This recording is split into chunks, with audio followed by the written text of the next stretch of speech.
Hebreus capítulo 1, versículo de 9 a 12, nós vamos ler. Vamos começar por aqui.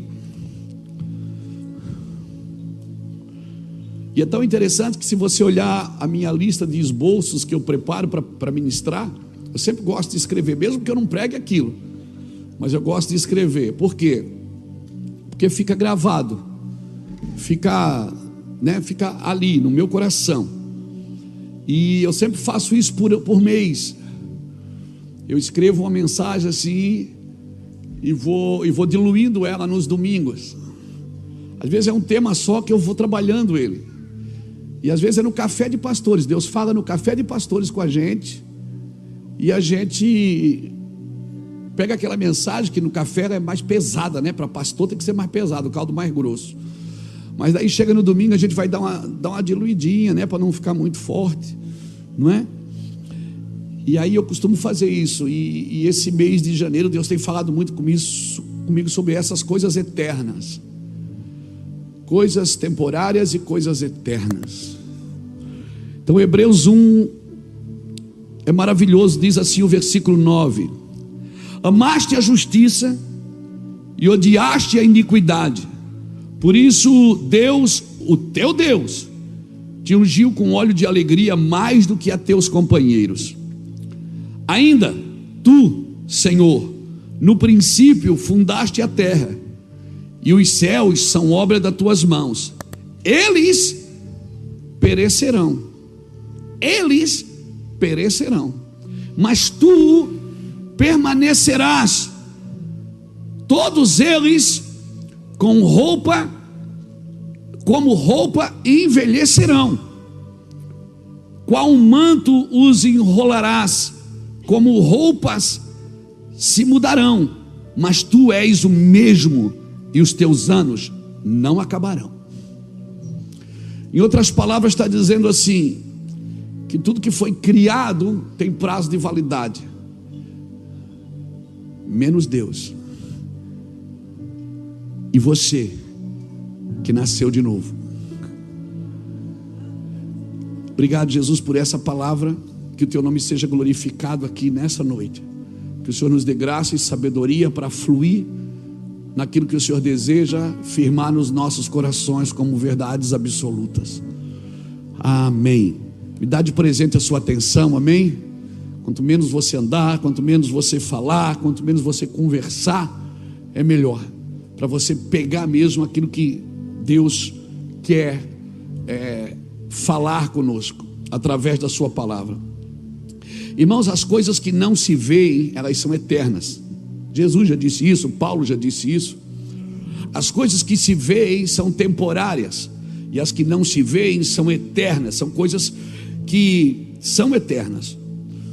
E Hebreus aqui está dizendo, Hebreus para mim é a graça explicando a lei. Há quem diga que quem escreveu Hebreus foi uma mulher. Por quê, pastor? Porque escreve 13 capítulos e no final diz, com essas poucas palavras. Então, é um judeu que diz, a gente não tem certeza se é, mas só uma pegadinha. Então vamos lá. Pastor, as coisas que não se veem são temporárias. As coisas que se veem são temporárias, mas as coisas que não se veem são eternas. Mas às vezes parece que a igreja ela tem facilidade de lidar com as coisas temporárias mais do que as coisas eternas, até porque ela não vê. E às vezes a gente tem dificuldade de crer naquilo que a gente não vê. Deuteronômio 29 diz que as coisas reveladas, elas pertencem a nós e a nossos filhos para sempre, mas as encobertas pertencem ao Senhor. E às vezes a gente tem uma fascinação pelo invisível, e pela fascinação que a gente tem pelo invisível, a gente acaba não vivendo no cotidiano a vida do dia a dia, a vida humana do dia a dia, a vida da celebração. Alguém me disse esse dia, pastor, mas a vida é muito ruim. Eu disse, não, a vida é boa, é a humanidade que está se tornando ruim. A vida sempre foi boa, irmãos. Deus fez a vida para ser vivida. E a Bíblia diz que na sua presença há abundância de alegria, a plenitude de alegria. E parece que a gente só tem alegria naquilo que é palpável e visível. a gente tem dificuldade de celebrar o eterno. E Hebreus, aqui no capítulo 1, é tão interessante que ele diz: olha, as coisas que você criou, Deus, que o Senhor criou, elas vão ser destruídas. Por isso talvez é que vai ter um novo céu e uma nova terra. Para que vai ter um novo céu e uma nova terra? Para quem nasceu de novo. Para que fazer um novo céu e uma nova terra se ninguém nasceu de novo? Então, como é que eu vejo as coisas que não se veem? Por revelação, meu querido. Por revelação. Vendo pela revelação. Se não viu, não imagine. O problema é que às vezes a gente quer falar de coisas que a gente não viu. É imaginação da nossa cabeça. São ideias no nosso coração que a gente quer muito. Às vezes a gente quer muito uma coisa, e a gente às vezes acaba materializando aquilo, e a gente chama isso de vontade de Deus.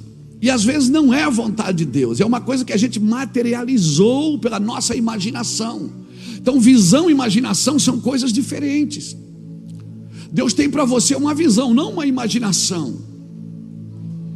O que Deus tem para você é uma visão, e é uma visão eterna. A tua relação com Deus não termina na morte. Quando Deus tirar o fôlego de vida da sua vida aqui na terra, a sua vida não termina aqui. Deus te fez eterno como Ele. Amém? Deus te fez eterno para viver como Ele. Então tudo, eu ouso dizer que tudo que é da primeira criação desaparecerá, mas Deus não. Ele diz: tu permanecerás. E eu ouso dizer que você também permanecerá, porque você é um ser eterno, e essa eternidade ela tem um Pai. Ele foi chamado de Pai da eternidade. O Senhor permanecerá, e o Senhor permanecerá, e você também permanecerá. Então você não pode só fazer projeto de vida e plano de vida pensando só nessa terra. Você tem que pensar na eternidade, meu querido. Amém? Você tem que pensar na eternidade. Eu vejo uma corrida louca, maluca, às vezes na internet. Você já viu que na internet todo mundo quer destravar todo mundo? Todo mundo quer destravar todo mundo. Eu vou falar, eu vou te destravar. Destravar para quê? Para travar de novo? Não, irmãos, por favor, ouça pessoas que alimentam a sua fé. Porque se encher os seus bolsos e não alimentar a sua fé, a sua riqueza pode ser o seu motivo de derrota. Se encher os seus bolsos, mas não salvar a tua família, meu Deus, que loucura é essa, irmãos? Que loucura é essa? Eu conversava esses dias com um irmão, e ele me falava: pastor, eu preciso de uma palavra que me destrave. E eu disse para ele: vai orar, vai buscar Deus. Todo mundo quer um fast food gospel. Irmãos, pessoas estão pagando fortunas para ser destravada. Você sabe que tem pessoas hoje que não dizimam mais na igreja, porque elas estão pagando pessoas para destravar elas. Quando essas pessoas têm a Bíblia, você tem a Bíblia na sua casa. Porque, irmão, se o Senhor não edificar a casa, em vão trabalhos que edificam. Amém? Amém, irmãos? Então, por favor, me entenda no seu espírito. Me entenda no seu espírito. São coisas, é uma coisa volátil, irmão. Isso aí não vai, sabe, isso tem prazo de validade. Hoje nós estamos a geração destravada. Daqui a 3 anos nós vamos ser a geração frustrada. Porque, meu irmão, sem mim nada podeis fazer. E se você não tem um plano para a eternidade, querido, a sua riqueza, o seu benefício é para a sua derrota. Se você não tem um plano para levar seus filhos para a eternidade, seus netos para a eternidade, se você não tem um plano eterno, e só quem pode te dar um plano eterno é aquele que é eterno. Amém? Porque hoje, graças a Deus, você tem bens, nós temos carro, nós temos casa, e daqui a pouco a gente vai, Jesus vem e nos recolhe, e aí fica, e se os filhos não forem juntos, não forem unidos, vão ficar tudo brigando pelas coisas que você trabalhou e deixou. se você não tiver um plano eterno para deixar no coração deles, você está me entendendo? O plano eterno, diz, um dia, eu digo sempre para os meus filhos, um dia eu não vou estar mais aqui, porque essa é a promessa, amém? A promessa é que você não vai enterrar seus filhos, é seus filhos que vão enterrar você. Você crê nisso mesmo? Então vai carregando eles de responsabilidade, vai transferindo para ele um legado eterno, vai dizendo, olha, quando eu não estiver mais aqui, você vai fazer isso, isso, isso. Porque escute o conselho dos seus pais, e se você não tem pai nem mãe, ouça Deus, porque só o seu pai, o conselho do pai, só o pai é alguém que quer que você seja melhor e maior do que ele. Porque se ele é pai, se ele é mãe, se ela é mãe, eles sempre vão trabalhar para você ser melhor do que eles. Então ouça os conselhos, porque ninguém ensina com tanto amor, ninguém cobra com tanto amor. Então ensine os seus filhos a eternidade, ensine sobre eles, fale sobre eles, fale, está me ouvindo, irmão? Fala para eles, chama eles, senta na mesa e diz assim, deixa eu falar uma coisa para você, eu amo você e vou amar até o fim, eu vou amar até a eternidade, mas saiba, quando nós chegarmos na eternidade, você não vai ser mais meu filho, nós vamos ser todos irmãos. Então deixa eu te falar uma coisa aqui para você, deixa eu falar uma coisa para você, meu filho. Vai chegar um dia que o papai não vai estar mais aqui. Então por favor me ouça, prepare o seu coração dos seus filhos para viver a eternidade, querido, porque o que não é eterno não perpetua, o que não é eterno não subsiste. Vamos prosperar, vamos estudar. O Senhor disse que a gente não vai ficar velho, claro que vamos, mas o novo céu e a nova terra, para que é? Para quem nasceu de novo. Irmão, Deus não é velho, Deus é eterno. Que às vezes a gente tem uma noção que Deus é velho e o filho é novo, o pai e o filho, né? Jesus, a gente diz, Jesus morreu com 33 anos. A gente tem a noção que Deus é um velhinho de barba branca, né? Numa cadeira de balanço. E Jesus é novo, porque morreu novo. Essa é a noção que nós temos. Irmão, tudo que é velho desaparecerá, mas tudo que é eterno permanecerá. Quem diz que o pai é velho e o filho é novo? Foi uma mente humana e carnal. Eles são eternamente novos. Você viu o que Hebreus falou aqui? Você estava na criação. Paulo fala várias vezes em Colossenses, em Filipenses, em todas essas cartas, ele sempre ressalta Jesus, e sempre está dizendo em todos os lugares da Bíblia que ele estava na criação. Colossenses diz que sem ele nada do que se fez se faria. Então ele está desde o começo. O termo novo, irmãos, na Bíblia é para falar da nova natureza. E nós, como pregadores do Evangelho, pregadores e pregadoras do Evangelho, você que dirige uma célula, você que dirige um PG, um pequeno grupo, você que dirige um ministério, né? Nós estamos num projeto social. Todo dia chega gente no projeto social, né, Lapa? Alguém precisa de uma cesta básica, alguém precisa de um dentista, alguém precisa de uma dentadura. Opa, meu irmão, dá de tudo, a gente está aqui para servir, no que dá. Só que a nossa responsabilidade não é se comprometer com a situação da pessoa, é se comprometer com a natureza dela. O nosso trabalho é dar a comida, porque Jesus mandou. O nosso trabalho é dar a roupa. Eu estive preso e ele fosse me visitar, então vai visitar, mas fala da eternidade. O meu trabalho é visitar o doente, vai visitar, ora por milagre, mas fala da eternidade.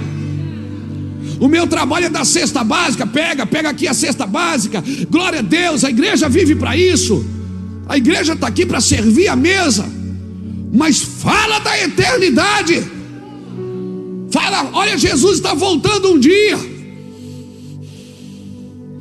e a igreja não vai estar aqui, Jesus está voltando. Você crê no arrebatamento, irmãos? Você crê no arrebatamento mesmo? Você crê no novo céu e na nova terra? Você crê nisso? Você crê que você vai viver a eternidade com Cristo? Você crê que você vai julgar as nações com Cristo? Você vai governar as nações? Você crê nessas loucuras mesmo? Fala para mim. Então, por favor, se você crê, você tem que ter pelo menos um mínimo de responsabilidade de deixar isso na mesa para os seus filhos. Eu e você precisamos, porque senão a igreja vai se tornando um clube de final de semana. E a igreja vai se tornando um clube de final de semana. Temos tudo, temos escolas, temos treinamento, temos evento. E a eternidade, irmão, quando fechar os olhos e não tiver mais respiração, o que vai ser daquele cara, daquela mulher? Eu vim aqui hoje para dizer sobre a eternidade para você. Deus eterno. Então esse termo, você que trabalha nessa casa, você que é um obreiro do Mevan, de qualquer igreja que você congrega, porque só tem uma igreja na terra, a igreja de Cristo, a igreja invisível do Senhor, o corpo místico de Cristo. Irmão, ajuda, serve, estende a mão, seja bom, mas seja verdadeiro. Não deixe que a sua bondade tire você da verdade. Seja bom para todo mundo, mas a bondade não pode roubar o lugar da verdade, porque o que liberta é a verdade, não é a bondade. Amém? Amém? E às vezes a gente tem que deixar de ser bom para ser verdadeiro. Aí a pessoa acha que o pastor é ruim. Era tão bom, agora ficou verdadeiro.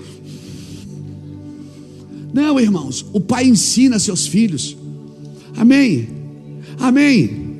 Então, por favor, você que lidera um PG, você que está diante de pessoas, faça as festas, irmãos, faça os eventos, mas por favor, fale da eternidade. Fale do Jesus eterno, que ressuscitou e um dia vai vir aqui buscar a sua igreja, e a igreja vai governar com ele no milênio, na eternidade, vai governar com ele as nações. Eu creio que a gente sobe e depois desce. Eu não tenho nada para fazer no céu também, vai ficar lá fazendo o quê? Vamos trabalhar. Eu quero trabalhar, vou ficar lá tocando harpinha ao redor do rio da vida. Não, eu quero governar uma nação. É ou não é? Eu quero governar uma nação. Quero estar com Jesus. Aleluia. Meu irmão, tem um lugar em Deus que é só os filhos que acessam. Meu irmão, tem um lugar. A natureza de Deus, a gente acha que, sabe, a mensagem da igreja vai mudando. A mensagem da igreja vai mudando. A gente vai ficando muito motivacional. Deus vai te dar vitória. Você é o melhor de Deus. Você é o centro da vontade. Essas mensagens antropocêntrica, é isso que fala? Antropocêntrica. Fala comigo, meu amigo. Onde o homem é o centro das atenções de Deus. O homem virou o centro das atenções de Deus. Deus vai fazer, Deus vai te dar, Deus vai te levantar, Deus vai... Quem veio buscar? Ô irmão, está ficando chato. Está ficando chato. Cadê o temor? Aquele temor gostoso que você entrava na igreja, você ouvia um acorde no violão, plum, você jogava no chão. Oh meu Deus, aquela coisa gostosa. Quando cantava aquela, porque ele vive, meu Deus, a gente queria se pendurar na parede. Não é? Hoje a gente está achando que o culto é da gente. O culto tem que ser do jeito que a gente quer. Quem vai pregar? Quem faz o louvor? Que música que vai cantar? Tem ar-condicionado? A cadeira é fofinha? Tem salinha para as crianças? A gente quer se adequar a tudo, irmãos. Por favor, irmãos. O evangelho não gera conforto. O evangelho, irmão, o evangelho não é para gerar conforto na gente. O evangelho é para a gente ir para casa pensando dentro do carro, eu não sou crente. Meu Deus, eu preciso orar.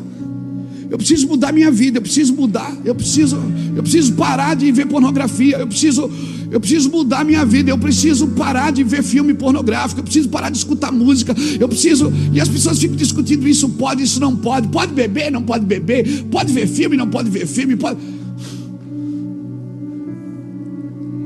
Se a igreja tivesse o temor de Deus, essas discussões são tolas, são discussões idiotas, de um povo que perdeu o temor, porque é um povo que tem temor.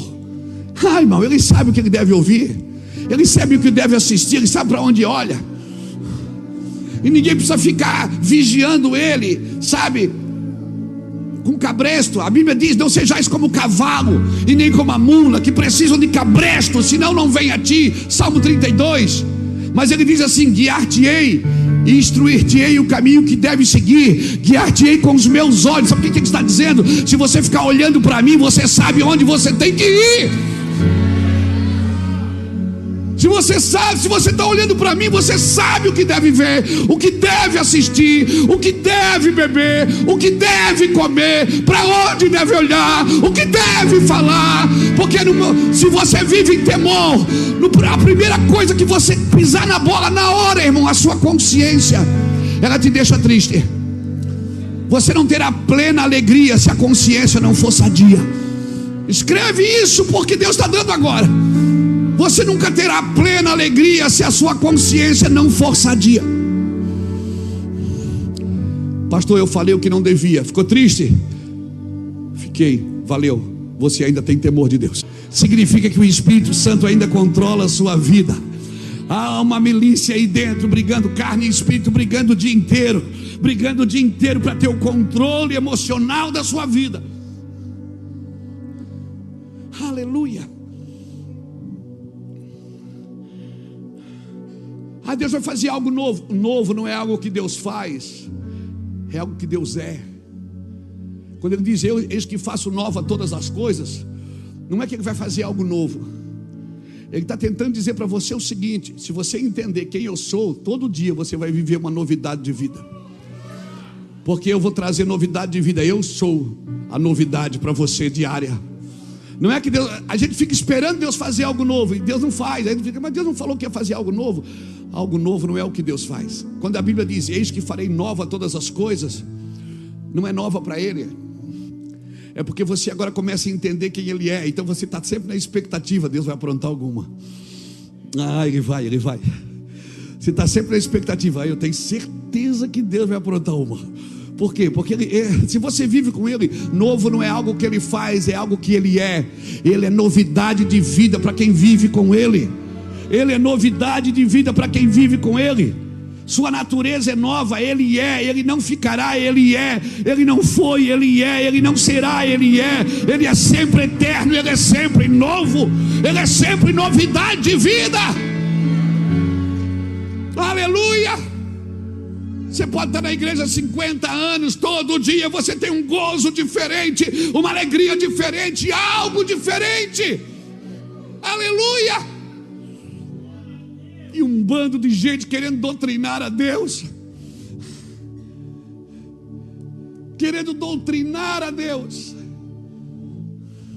dizendo para Deus até o que Ele pode e o que Ele não pode condenar.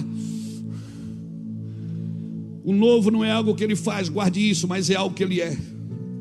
E se o Cristo e o Pai são novos eternamente, então Ele não fará nada novo. Ele é.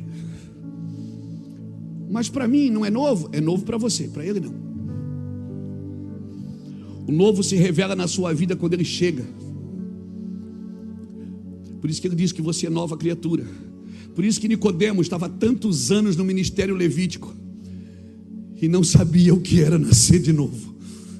Tantos anos adorando ao Senhor, tantos anos sacrificando ao Senhor, tantos anos ali no templo, no serviço sacerdotal. Quando Jesus disse: é necessário você nascer de novo, Nicodemos, ele disse: como que é isso? Eu vou voltar para o ventre da minha mãe? Ele não sabia o que era nascer de novo, querido. Você está vendo o risco que a gente... mas Nicodemos não tinha o Espírito Santo. Mas para nós é pior, porque a gente tem o Espírito Santo que nos convence. E nós ficamos brigando por coisa da velha natureza. Se nascemos de novo, não temos mais que brigar por coisas da velha natureza. As coisas velhas se passaram e tudo se fez novo. Tudo se fez novo. Eu entrei no que é novo porque eu entrei nele e ele entrou em mim. Ficou novo para você porque você entrou nele. Era o mesmo casamento sem ele, depois que ele entrou, mudou. Os filhos eram o mesmo, até ele chegar, quando ele chegou, mudou. A empresa era a mesma, a cidade era a mesma, a vida era a mesma. Quando ele entrou, mudou tudo, irmãos. Porque muda o comportamento. Porque o homem interior se renova. Bota aqui para mim, 2 Coríntios capítulo 4, versículo 16 a 18. 2 Coríntios 4, 16 a 18. Por isso, não desanimamos, pelo contrário, mesmo que o nosso homem exterior se corrompa, a palavra se corrompa ali é se desgaste, contudo o nosso homem interior se renova de dia em dia, porque a nossa leve e momentânea tribulação produz para nós um eterno peso de glória, acima de toda comparação, versículo 18, não atentando nas coisas que se veem, meu Pai, mas as que não se veem, porque as que se veem são temporárias, e as que não se veem são eternas. Um dia você vai vir visitar o Mevan, daqui muitos anos, não sou mais eu que vou estar aqui, vai demorar, vem com esse papinho de jubilar não. Um dia talvez esse prédio não exista mais. Eu vi hoje chorando dentro do avião, porque eu estava lendo aquele livro lá, porque nós ganhamos do pastor José Rodrigues, A Imitação de Cristo. Lembra? Aquele livro foi escrito em 1415. Cara, eu disse, esse cara é fora da curva em 1415. Eu comecei a ler, estava lendo aquele livro, tem sido meu livro de cabeceira nesses dias. Que devoção. Thomas Kempis, né? Thomas Kempis. Cara, que devoção.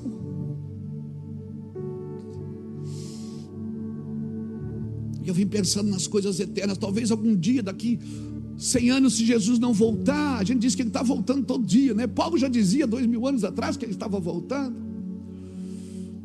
Eu estava lendo aquele livro, A Imitação de Cristo. Eu tenho que ler às vezes a página 2 vezes para entender, porque o linguajar do cara é erudito. Ele só pede para o pastor Jackson, mas o linguajar dele é muito erudito. E eu pensei, cara, eu já escrevi tantos livros, daqui a pouco talvez alguém vai caçar um livro depois de 100 anos.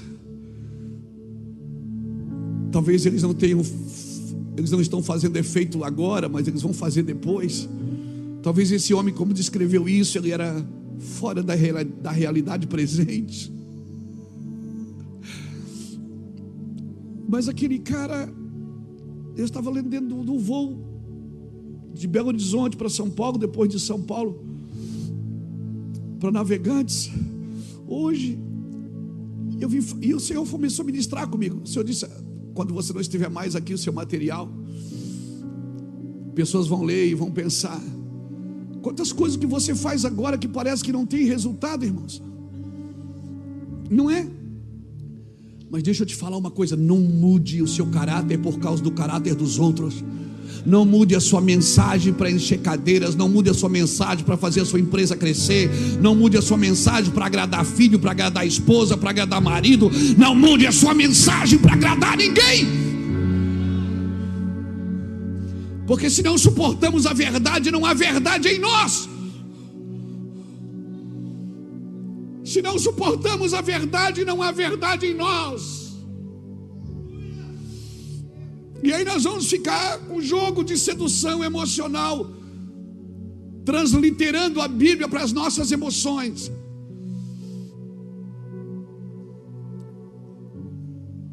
O Evangelho, irmão, ele é naturalmente sobrenatural. Seu homem exterior ele se desgasta, mas seu homem interior se renova a cada manhã. Você não precisa de algo novo. Você é novo. Porque você é eterno. Mas pastor, você já me viu no espelho? Deus deu um filho para Abraão quando ele tinha 100 anos.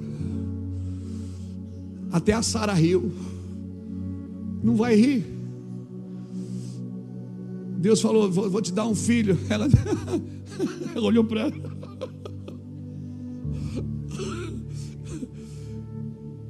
Mas a Bíblia diz em Hebreus que ela creu. É melhor rir crendo do que chorar duvidando.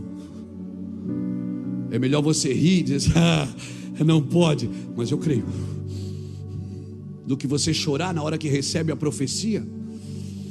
Chora que se acaba e depois não crê. Deus deixou claro, ele disse, olha, não junte maná. Não junte maná para amanhã, maná é para hoje. Porque no outro dia apodrecia. Quando você passava na tenda, no arraial, você passava na tenda de alguém e tivesse um cheiro de maná podre, você sabia, esse aqui é incrédulo. Porque a incredulidade fede. A incredulidade fede, irmãos. Se Deus falou, faça como Ele disse. Faça, não ouça conselho de mais ninguém. Se Deus disse para você, ouça conselho de pessoas que alimentam a sua fé e não que alimentam as suas dúvidas. Que alimentem a sua fé. Se Deus falou faça, pode fazer. Pode fazer o que Deus está falando para fazer, mas vai custar, não faça contas, faça. Porque se você fizer contas de quanto tempo vai gastar, de quanto recurso vai gastar, você não faz. E o Senhor está dizendo, faça tudo que você puder, aonde você puder, quando você puder, gaste o que você puder, faça, irmãos, faça agora nessa vida, você não vai ter outra. Saindo dessa terra você se torna eterno, mas você não vai ter outra vida, essa é a sua vida. Você nasceu, vai morrer e vai para a eternidade, vai voltar para governar com Cristo. Mas deixa eu te falar uma coisa, faça agora, mostre para o Senhor que você tem fé, ainda que você não tenha, não veja como é necessário ver, porque a Bíblia diz que nós não vimos ainda como é preciso ver. Irmão, mas como, pastor? Irmão, o primeiro Adão ele foi visitado, você não é visitado, você é habitação. Você é habitação.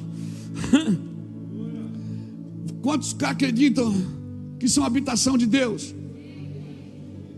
Mas a gente canta, eu quero estar perto de ti.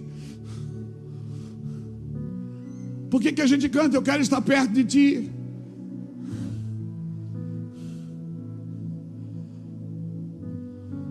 Senhor, vem agora, Espírito Santo desce. E o Espírito Santo diz, eu estou aqui. Foi 2000 anos. Talvez nós vamos ter que mudar algumas expressões da nossa boca, mudar alguma movimentação da nossa vida, para expressar 100% de fé naquilo que nós vivemos. Amém? A mentira do diabo é fazer você acreditar que ele não habita em você. E se eu não tenho a consciência que ele habita, eu não sei o quanto eu posso fazer e o que eu posso dar. Deus te chamou para viver vida no Espírito. Eu estava lá agora, lá na Batista Central, lá em Belo Horizonte, e quando a gente saiu assim para ir tomar um café, na salinha que eles prepararam, um irmão me chamou, uma pessoa em prantos, me chamou, me abraçou. Disse, pastor, eu sou um pregador, eu sou um servo de Deus, mas ora por mim, porque a minha alma, eu estou em frangalhos, a minha alma está destruída, eu não consigo mais fazer a obra de Deus, eu não consigo mais servir a Deus. Eu disse, querido, deixa o pastor te falar uma coisa, ainda bem que você não faz a obra de Deus na alma. Deixa eu te falar uma coisa, irmão, no Espírito você não existe mais. Paulo, quando entendeu isso, ele disse: já não sou mais eu que vivo, é Ele que vive em mim. Se você achar que você pode fazer a obra de Deus na alma e viver com Cristo na alma, você só faz quando está bem, você só dá quando está bem, você só ajuda quando está bem. Você vive no Espírito você não existe mais. Eu ouso a dizer, no Espírito você não existe mais, porque no Espírito já não é mais você que vive, é Ele que vive em você. Então as coisas que você se movimenta é porque Ele vive em você. Não é mais você que o conduz, é Ele que conduz você. Então eu preciso buscar o Senhor até que a minha alma seja restaurada. Quantas pessoas já foram fazer a obra de Deus cansadas, doentes? Quantas vezes você já teve que acordar de manhã? Fala para mim. Não levanta a mão não, só assim baixinho para ninguém ver. Quantas vezes você já acordou de manhã e foi trabalhar doente? Porque você sabia que você... Quantas vezes você já embarcou num avião, num ônibus para ir trabalhar? Quantas vezes você já abriu o seu comércio e ficou atrás do balcão doente? Quantas vezes? Pode levantar a mão, irmão. Levanta. Isso. Se você pode fazer isso para você, imagina Deus, irmãos. Imagine em Deus no Espírito. Cansa fazer a obra de Deus? Cansa ou não cansa? Cansa, irmão. É gente o dia inteiro. É gente, todo mundo quer 10 minutos. É gente o dia inteiro. Você tem que comer escondido, você tem que andar escondido, você tem que viver escondido para poder ter um pouco de celebração com Jesus e com a sua família. Mas você pode reclamar de uma coisa que você orou para acontecer? Não pode. Eu orei para acontecer, então está acontecendo, glória a Deus. O que eu preciso fazer agora? Preciso entrar num lugar no Espírito, para que eu não descarregue nas pessoas o meu cansaço, para que eu não descarregue nas pessoas a minha dor, a minha dificuldade, a minha solidão, porque é assim que você fica. Quantas pessoas vêm fazer o louvor aqui no domingo à noite e estão mal, que às vezes a gente abraça ela ali atrás, está tudo bem? Ai, pastor, não estou bem, e estava aqui fazendo louvor e dizendo: levante a sua mão e diga aleluia. Quantos irmãos nós já atendemos aqui atrás depois de um culto? Quantos obreiros que eu cumprimentei lá no estacionamento, peguei: Pai do Senhor, meu irmão. Eu encho os olhos lá, pastor, Pai do Senhor, você está bem, filho? Não, pastor, não estou bem não, mas estou aqui, estou firme. Eu digo: yes. Dá vontade de olhar para ele e dizer assim: Yahoo! Os 300, Yahoo! Sabe? Porque fé é isso. É você continuar quando você não tem nenhuma expectativa. Fé é você continuar acreditando em algo quando você não consegue vê-lo, quando você não tem nenhuma expectativa para avançar, para ir. Nem você às vezes acredita em você. Você duvida até da sua dignidade. Mas isso é fé. É você continuar acreditando. Você não está vendo, mas você está indo. Você não está vendo, mas você está indo. Você tem todos os motivos para atacar, para falar, para criticar, mas você resolveu continuar. Irmão, você não sabe o que é perseverança até passar por tribulação. Ninguém sabe o que é experiência até passar por perseverança. E ninguém sabe o que é esperança até passar por experiência. Quando Paulo diz: já não sou mais eu que vivo, é Cristo que vive em mim. Mentes de homens carnais não podem entender o que eu estou falando. Por quê? Porque eles julgam na carne. Paulo, ele fala em Gálatas: quando me foi pregado este evangelho, ele diz: eu não consultei a carne. Ele disse: eu não procurei saber, eu não procurei em mim, eu acreditei e eu fui. Irmão, mentes de homens carnais não podem entender o que aconteceu na cruz. Mentes de pessoas carnais não podem. Na cruz ele não morreu só para perdoar teus pecados. Na cruz ele não morreu só para curar tuas doenças. Ele na cruz morreu para te dar uma nova natureza. Ele morreu na cruz e ressuscitou para te dar uma nova natureza. Para dizer assim também, ó, eu morri e ressuscitei agora. Por isso que Jesus olhou para o túmulo de Lázaro e disse assim, ó, fica tranquila, Marta, quem está vivo nunca morrerá. E a Marta disse, eu sei, Senhor. E ele disse, e teu irmão ressuscitará. Ela disse, eu sei, no último dia. Ele disse, você não está entendendo. Eu sou a ressurreição da vida. Aleluia, aleluia. Quando você vai entregar o seu ente querido ali no cemitério, ou no crematório, onde você for entregar o seu ente querido, tenha certeza que você vai vê-lo de novo. Nós não temos noção de eternidade, irmãos. O negócio é se dar bem agora. Irmão, esse se dar bem dura 10, 20, talvez 30 anos, talvez 40, com a ajuda de Deus 50, e se você for robusto 60, 70, e depois é só câncer e enfado. Mas tem uma vida eterna que nem olhos viram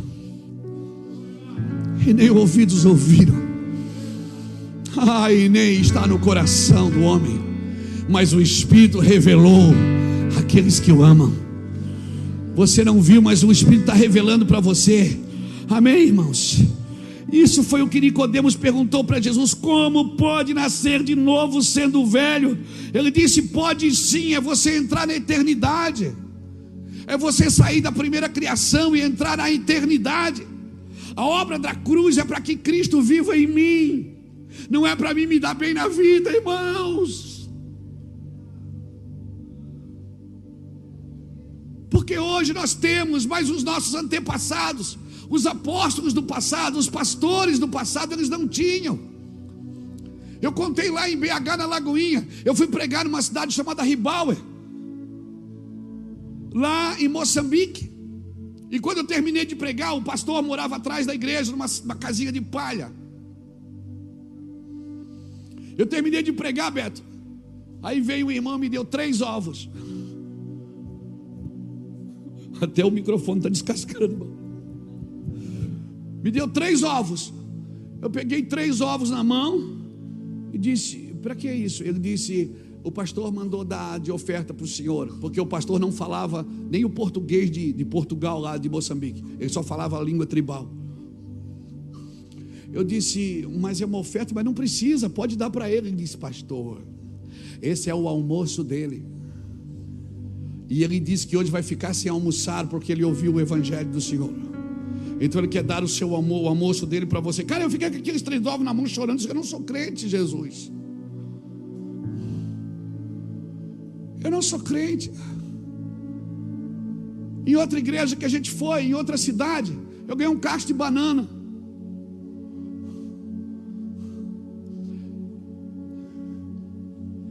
Parece que as pessoas que têm mais necessidade, elas compreendem mais a eternidade. Por isso que há quem diga que o evangelho era só para os pobres. Por isso que até hoje pessoas importantes acham que evangelho é só para traficante, para viciado, para prostituta, para quem não se deu bem na vida. Então vai para a igreja que Deus vai te dar vitória. Não, irmãos, evangelho é para todos. A obra da cruz foi para Cristo viver em nós. E por isso eu não posso usar a cruz para beneficiar a humanidade. Eu vou repetir: eu não posso usar a cruz para beneficiar a humanidade, irmãos. Mas é para que Cristo viva na pessoa. Aquela pessoa que quer uma oração, ela não quer a cruz, às vezes ela só quer uma oração. Eu oro, mas a minha obrigação não é orar por ela. A minha obrigação é dizer: você precisa nascer de novo. Eu oro por você, eu vou te abençoar, mas você precisa nascer de novo, senão você nunca vai experimentar a eternidade. Você vai experimentar juízo eterno e não vida eterna. Meu Deus, que culto é esse, Jesus? Diga para alguém que está do seu lado: todas as promessas se cumpriram em Cristo. E diga para ele de novo: se você tem Cristo, você tem todas.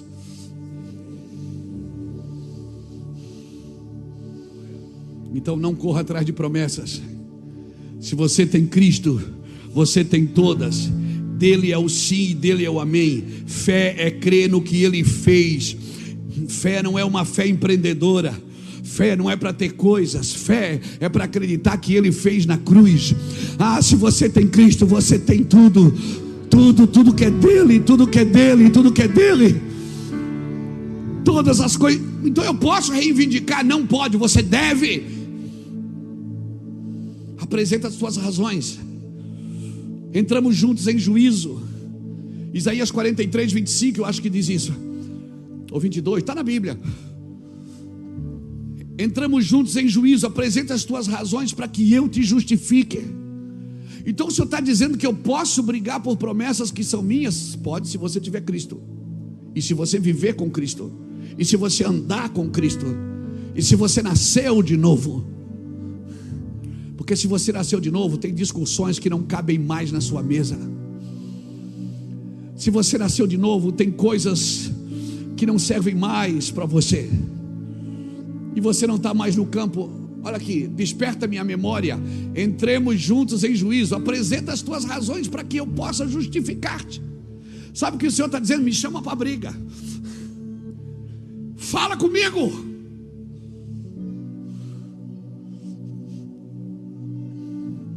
É isso que ele está dizendo. Se você nasceu de novo, você é uma nova criatura. Mas pastor, eu vou para a igreja, eu aceitei Jesus, mas eu continuo pecando. Por quê? Porque você não nasceu de novo.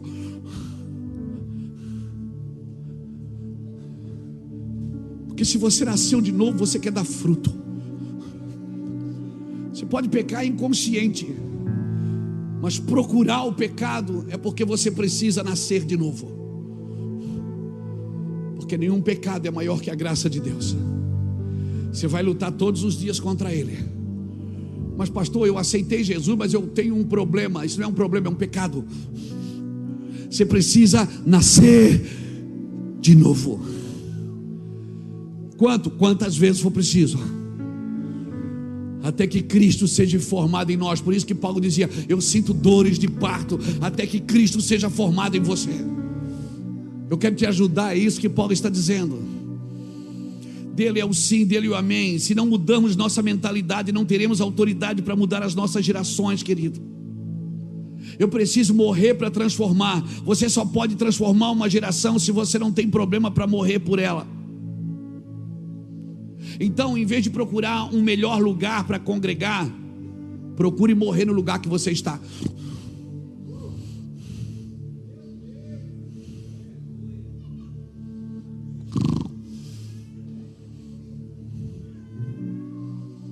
Procure morrer no lugar que você está.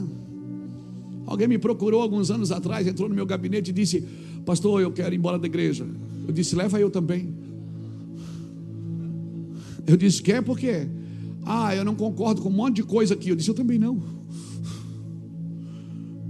Você vai congregar onde? Me leva junto. Mas o senhor não pode ir, o senhor é o pastor. Eu digo: pois é, para você ver, eu tenho que te aturar. E você não pode me aturar. Você tem opções, eu não tenho, amigo. Eu tenho que te suportar. Você pode falar o que quiser, eu tenho que engolir. Se eu falar uma coisa, você vai embora no outro dia. Por quê? Porque eu tenho que te suportar.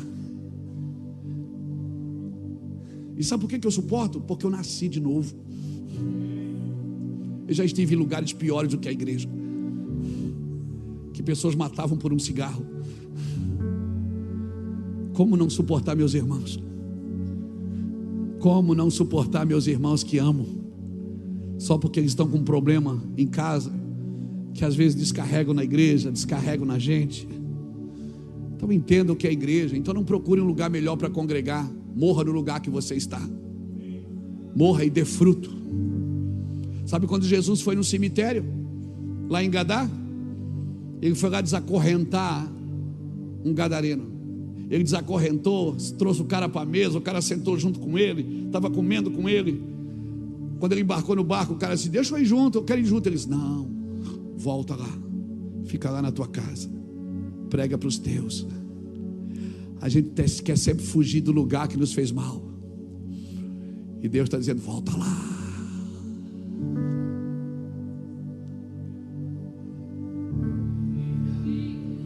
Eu tenho um recado para você, Isaac. Não desça ao Egito. Semeia nessa terra. Semeia aí nessa terra, porque tu vais colher ainda este ano 100 vezes mais. Pega essa palavra porque é profética. É para você. Não procure um lugar melhor para semear. Não procure. Essa semente é boa, irmão. Se você carrega uma semente boa, pode jogar. Pode jogar. Um pouco vai cair na pedra, você não tem culpa. Um pouco vai cair na beira do caminho, você também não tem culpa. Os pássaros vão comer. Um pouco vai cair entre os espinhos, pessoas não vão querer, mas um pouco vai cair em terra boa. E quando esse pouco cair em terra boa, ele vai produzir 30, 60 e 100 por uma. E aí, meu filho, você vai entender e eu vou entender o que é evangelho. Ah, meu irmão, quando você tiver produzido 100 por uma, não esqueça de quando era 30. Não esqueça quando era aquele punhadinho de coisa que você tinha. O reino de Deus, irmãos, ele nunca vai se estabelecer por necessidade. Até porque Deus não investe em necessidade. Necessidade Deus supre. Deus investe em propósito. E quem vive em constante necessidade é porque saiu do propósito. Obrigado pelo seu aleluia. Obrigado porque você está animado hoje comigo. Hoje eu vim aqui para te lembrar da natureza eterna. Hoje eu vim aqui para te lembrar que do que adianta o homem ganhar o mundo inteiro e perder a sua alma? Do que adianta ser famoso, ser poderoso, ser grande e perder a sua alma? Eu vim aqui hoje lembrar você que a tua morte não é o fim. Eu vim aqui hoje te lembrar que a tua morte não é o fim. Eu vim aqui hoje te lembrar que quando você chegar na eternidade, o outro braço vai aparecer. Amém. Eu vim aqui te lembrar que seu filho na eternidade vai ser perfeito, como perfeito é o nosso Deus que está nos céus. Ah, aleluia. Talvez Deus te prive de algumas coisas aqui na terra. Talvez Deus te prive de algumas coisas e você vai pensar que Deus te ama menos do que os outros. Não. Eu tenho um amigo que ele é cego. Ele é um cantor. E quando ele canta, todo evento que ele vai fazer nas igrejas, ele diz assim: Deus, ele fez uma oração para Deus. Ele disse: Deus, eu não me importo de nunca ter conhecido a minha mãe. Eu não me importo de não conhecer meus irmãos, de nunca ter visto o sol nascer. Ele nasceu cego. Ele diz: eu não me importo, Senhor. Eu não me importo se o Senhor me privou de ver as belezas do mundo. Eu não me importo de nunca ter visto um pássaro, só escutar o cântico. Eu não me importo de nunca ter visto uma estrela. Eu abro mão de tudo isso, Senhor. Não tem problema se o Senhor não me curar. Mas quando a trombeta soar, eu não abro mão de ver a tua face. Eu não abro mão de ver a tua glória. Eu não abro mão de ver a eternidade. Então, se Deus está te privando de algumas coisas agora, meu irmão, faça a oração que Deus quer ouvir da sua boca. Deus, eu não me importo de não ter aqui. Eu não me importo, mas se é verdade mesmo que a cidade e os portões são de pérola, que as ruas são de ouro, que o muro é de jaspe, Senhor, não me importa. Se é tudo verdade mesmo que eu li nas escrituras, que vai ter o novo céu e a nova terra, que a nova Jerusalém vai descer do céu, Senhor, eu não me importo de não ter agora. Eu não tenho nem um brinquinho de ouro, eu não tenho nem uma gargantilhazinha de ouro. Meu Deus, o meu tênis é do ruim, a minha casa eu compro no varejão, compro ali no brechó. Eu não me importo de não ter nada nessa terra. O meu carro é Uber. Mas eu não abro mão, Deus, de viver contigo na eternidade. É tudo que Deus quer ouvir da sua boca. Deus quer ouvir da sua boca, mas Ele sabe, Ele não quer saber, Ele quer ouvir, Ele quer mostrar para os anjos o que você está declarando, para todo principado e toda potestade ouvir da sua boca que você crê em Deus. Mas Ele já sabe que eu amo, Ele já sabe, mas Ele quer ouvir. Porque quando você fala, você denuncia para o principado e para a potestade. Você está dizendo: demônios, vocês nunca vão ser os meus deuses. Vocês nunca vão ser o meu Deus. Satanás, você nunca vai ser o meu Deus. É isso que Ele quer ouvir de você.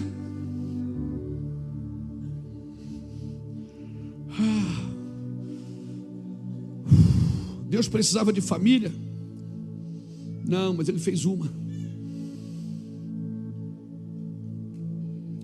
Eu quero ser a família de Deus na eternidade, irmão.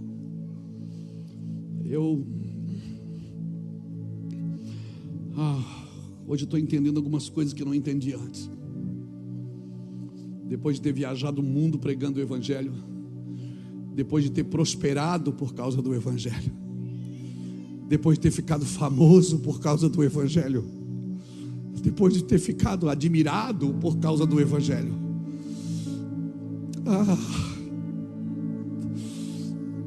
eu entendi algumas coisas que eu não entendia quando eu não tinha nada, não era nada e não fazia nada. Hoje eu entendo. Salmo 103 que diz: bendize a minha alma ao Senhor, e tudo que há em mim, bendiga o teu santo nome. É muito fácil servir a Deus quando não se tem, quando não se é. Mas depois que você tem, depois que você é, depois que você tem milhões de seguidores na internet, dezenas de convites diários, todo mundo querendo dar dinheiro para você ir pregar, e tudo que você quer é ficar dentro de um quarto, vendo a eternidade, sonhando com ela. Eu não sei se estou conseguindo convencer você por essa palavra, mas eu te garanto, Eclesiastes está fazendo muito sentido para mim. Quando Salomão fala dele mesmo, quando ele diz: conheci um homem que aplicou a sua vida em buscar sabedoria. Depois ele termina o livro dizendo: tudo é vaidade. O dever do homem é temer a Deus. Então eu te garanto, tudo isso que você tem, tudo isso que você se tornou, glória a Deus pelo seu trabalho, glória a Deus pelo seu penoso trabalho, tudo isso que você faz, nada disso é comparado com a eternidade. Eu quero desafiar você a viver a eternidade. Mas como é que eu vivo? Ela já está dentro de você. A Bíblia diz em Eclesiastes que Ele colocou a eternidade no coração do homem. Ela já está aí dentro. Eu quero viver a eternidade.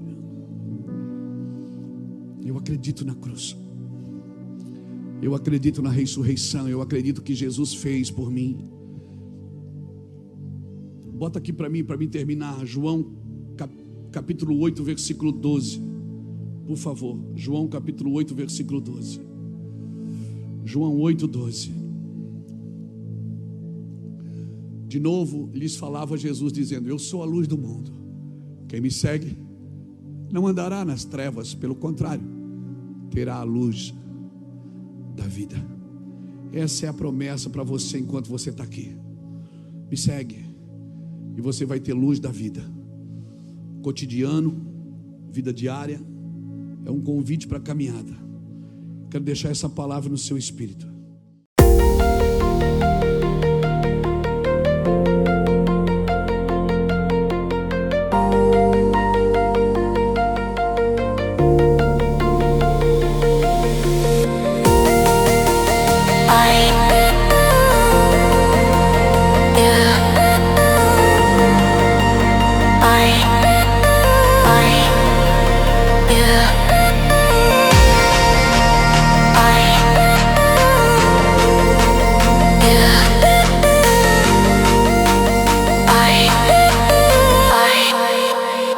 Yeah.